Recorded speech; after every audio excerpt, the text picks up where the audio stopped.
Do we have any commissioners' comments? I'm sorry, one quickie. Charlie, I would like to get a little bit more information on the move away from the compact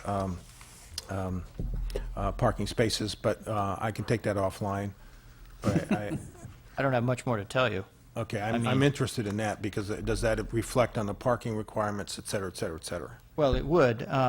Basically, I think at least one council member would like us to eliminate all parking, all compact parking from the code, so that all spaces would have to be standard size. I think that's I think absolutely ridiculous. Other council members feel that perhaps we should just reduce our ratio.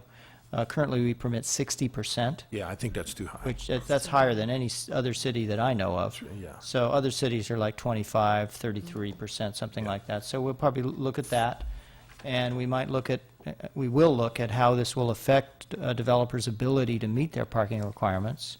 And we might suggest that if the commission and council want to go this route, that maybe they consider reducing the parking requirement, so not as many spaces are required. And there's lots of different facets to it. Right. And It's we're tricky. going to, Whose Look at it. standards are now used to determine the size of a parking space? our standards, So that City of Emeryville standards? they're in the zoning ordinance. They're pretty standard standards. We have standards? Are they Caltrans? We have standards. Are they same as Caltrans? I don't think Caltrans has standards for parking spaces. Probably If they do- standard civil engineering type Yeah, standards. 8.5 by 11, 8.5 by 18, 8.5 feet by 18 feet for standard, and 7.5 by 16 for compact, except parallel spaces.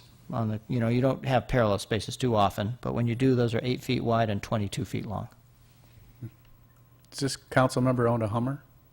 Yes. I don't know.